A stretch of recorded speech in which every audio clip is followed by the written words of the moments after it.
அன்பு உறவுகளுக்கு இனிய வணக்கங்கள். இன்றைய பதிவில் மகர ராசி அன்பர்களுக்கு இந்த ஜூன் மாதத்தில் உங்கள் வாழ்க்கையில் என்னென்ன மாதிரியான மாற்றங்கள் எல்லாம் நிகழப்போகுதுங்கிறத தெளிவாகவும் விரிவாகவும் பார்க்க போகிறோம். கொஞ்சம் கூட வீடியோவை ஸ்கிப் பண்ணாமல் முடிஞ்ச வரைக்கும் முழுமையாக பார்க்க முயற்சி செய்யுங்க. வாங்க வீடியோக்குள்ளே போகலாம். மகர ராசியை பொறுத்த வரைக்கும் உத்திராடம் 2, 3, 4 பாதங்கள், திருவோணம் 1, 2, 3, 4 பாதங்கள், அவிட்டம் 1, 2 பாதத்தை உள்ளடக்கியது மகர ராசி. மகர ராசிக்கு அதிபதி சனி பகவான். வீடியோவில் சொல்லக்கூடிய பலன்கள் ஆண் பெண் இருப்பாளருக்கும் பொருந்தக்கூடிய பலன்கள். ஒரு சின்ன இன்ஃபர்மேஷன், எங்ககிட்ட தரமான பிஜிடிஆர்பி ஜுவாலஜி நோட்ஸ் இருக்கு, with psychology and general knowledge நோட்ஸும் இருக்கு. தேவைப்படுறவங்க ஜாதகம் பார்க்க கீழே கொடுக்கப்பட்டிருக்க கான்டாக்ட் நம்பருக்கு தொடர்பு கொள்ளவும். முக்கியமான விஷயம், எம்எஸ்சி பிஎட் ஜுவாலஜி டீச்சர்ஸ் மட்டும் கால் பண்ணுங்க, மற்ற டிபார்ட்மெண்ட் நோட்ஸ் எங்ககிட்ட இல்லை. மகர ராசி அன்பர்களுக்கு உங்க ராசி அதிபதியான சனி பகவான் முயற்சி ஸ்தானமான 3ஆம் பாவகத்தில் சஞ்சாரம் செய்கிறார். தைரிய வீரிய ஸ்தானத்தில் சனி பகவான் உங்கள் ராசி அதிபதி சஞ்சாரம் செய்கிறது விசேஷம். எடுக்கும் முயற்சிகளில் வெற்றியை கொடுக்கும். எதுவாக இருந்தாலும் நம்மளால் முடியும், நம்ம பார்த்துக்கலாங்கிற ஒரு மன தைரியம் இந்த காலகட்டத்தில் உங்களுக்கு அதிகமாகவே இருக்கும். புதிய விஷயங்களை ஆர்வமாக செய்வீங்க. புதிய விஷயங்களை கற்றுக்கிறதுல ஆர்வம் பிறக்கும். புதிய முயற்சிகள் எடுக்கிறதுல அதிக ஆர்வம் காட்டுவீங்க. எதிலும் வெற்றி காண்பீங்க. 2ஆம் இடம் தன குடும்ப வாக்குஸ்தானமான 2ஆம் பாவகத்தில் ராகு பகவான் சஞ்சாரம் செய்கிறார். இந்த ராகுவை குரு பார்க்கிறார். 2ஆம் இடத்து ராகு குடும்பத்தில் சின்ன சின்ன குழப்பங்களை ஏற்படுத்தலாம். ஆனாலுமே குருவுடைய பார்வை கடைசியில் அந்த குடும்பம் சார்ந்த வகையில் இருந்த குழப்பங்களை சரி பண்ணுவார்.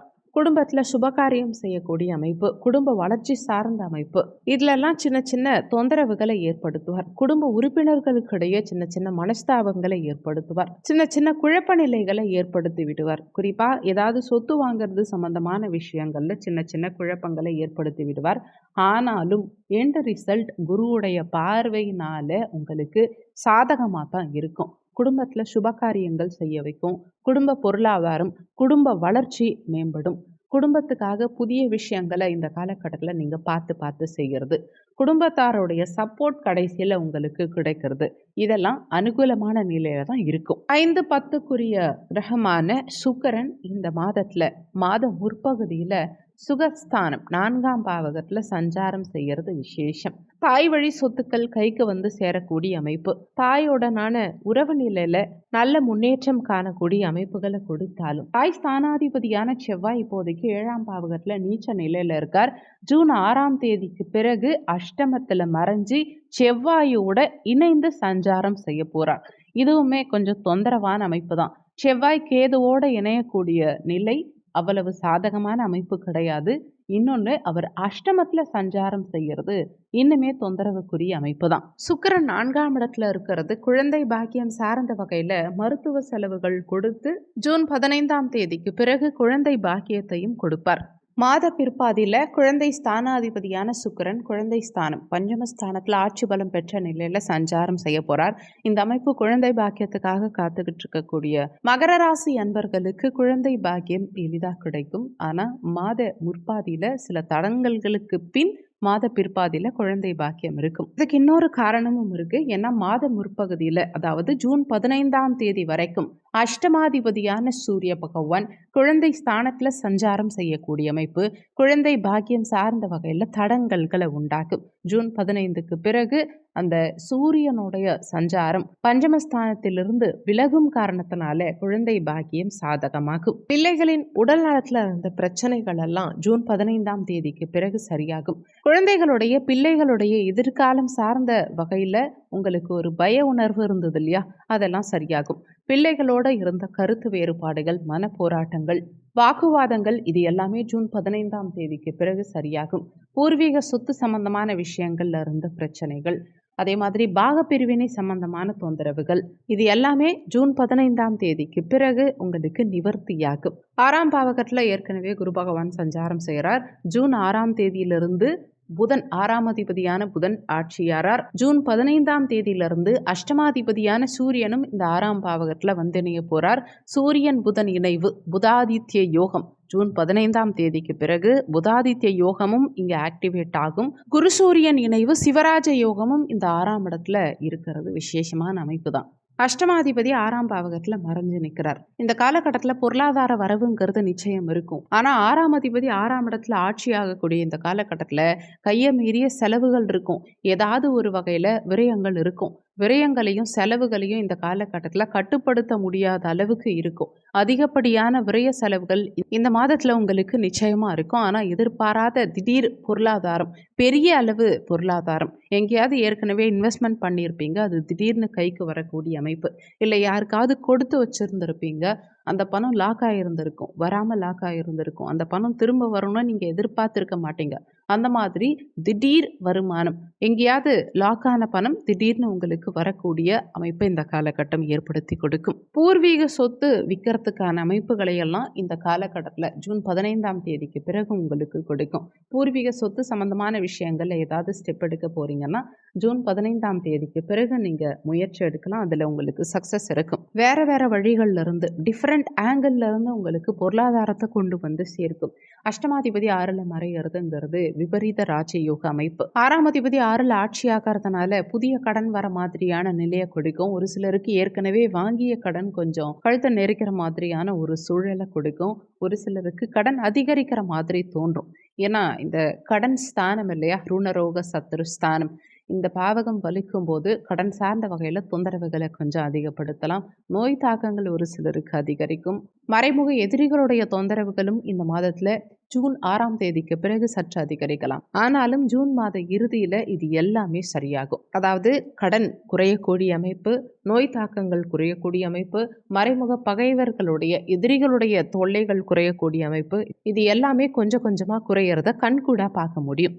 ஜூன் 6ஆம் தேதி வரைக்கும் 7ஆம் இடத்துல செவ்வாய் நீச்ச நிலையில் சஞ்சாரம் செய்கிறார். வாழ்க்கை துணையுடைய உடல் ஆரோக்கியத்தில், அதாவது உங்கள் கணவன் அல்லது மனைவியுடைய உடல் ஆரோக்கியத்தில் கூடுதல் அக்கறை எடுத்துக்கிறது, அவங்க கிட்ட விட்டு கொடுத்து நடந்துக்கிறது, தாயுடைய உடல்நலம் சார்ந்த விஷயங்களில் கூடுதல் கவனம் அக்கறை எடுத்துக்கிறது, இது எல்லாமே ரொம்ப ரொம்ப முக்கியம். ஜூன் 6ஆம் தேதிக்கு பிறகு அந்த செவ்வாய் அஷ்டமத்தில் கேதுவோட மறைந்து சஞ்சாரம் செய்ய போகிறார். இந்த அமைப்பும் வாழ்க்கை துணையோடைய உடல்நலம் சார்ந்த விஷயங்களில் கூடுதல் அக்கறை எடுத்துக்க வேண்டிய ஒரு சூழலை தான் இன்டிமேட் பண்ணுது. இன்னொன்று, தாயோடைய உடல்நலம் சார்ந்த விஷயங்கள்லையும் ட்ரபிள்ஸ் கொஞ்சம் அதிகமாகவே கொடுக்கறதுக்கு வாய்ப்புகள் உண்டு. ஏன்னா கேதுவோட இணைந்த செவ்வாய், அதுவும் அஷ்டமஸ்தானத்தில் இருக்கிறது குற்றமான அமைப்புன்னு தான் சொல்லணும். தாய் ஸ்தான அதிபதி அஷ்டமத்தில் மறைவு, பெண்களுக்கு கலத்தர காரகனான செவ்வாய் அஷ்டமத்தில் மறைவு, அதுவும் கேதுவோட இணைவு. மூத்த சகோதர ஸ்தானாதிபதி 11ஆம் பாவகாதிபதியும் மகர ராசி அன்பர்களுக்கு இதே செவ்வாய் தான். மூத்த சகோதர ஸ்தானாதிபதி கேதுவோட இணைந்து அஷ்டமத்தில் மறைவு.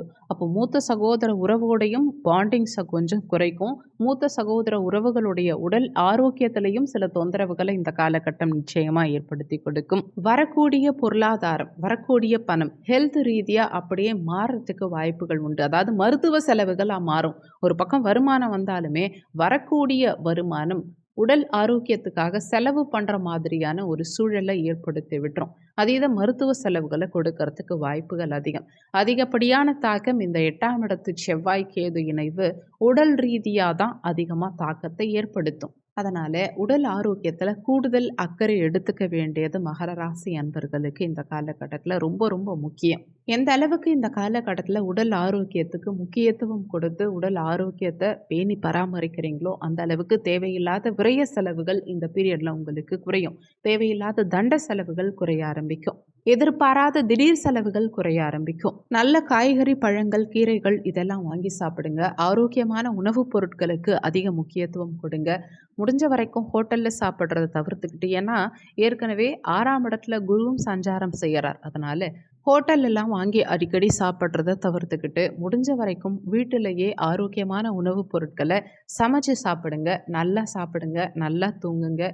யோகா, மெடிடேஷன் இதெல்லாம் கரெக்டாக ஃபாலோ பண்ணுங்க. உடல் ஆரோக்கியத்தில் அதிக கவனம் செலுத்துங்க.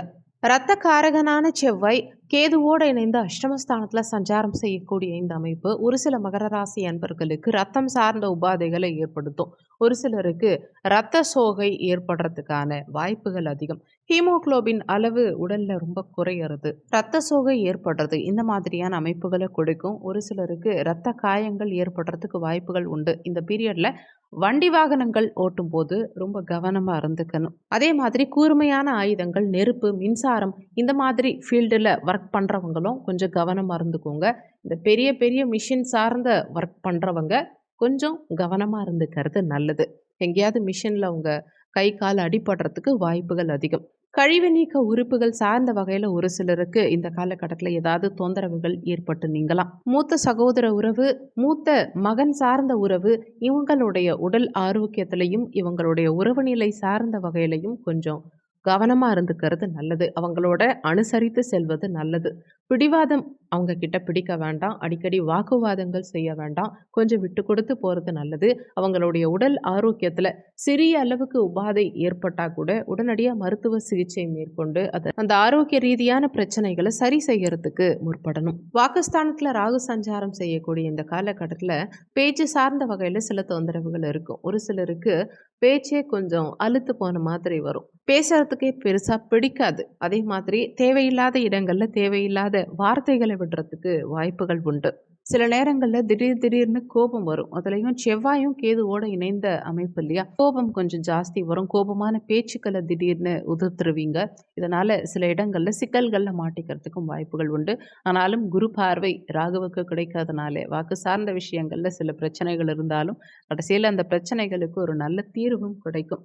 பேச்சில் இந்த பீரியடில் அவசியம் நிதானம் தேவை. அதிகமாக உணர்ச்சி வசப்படுறதை தவிர்த்துக்கணும்.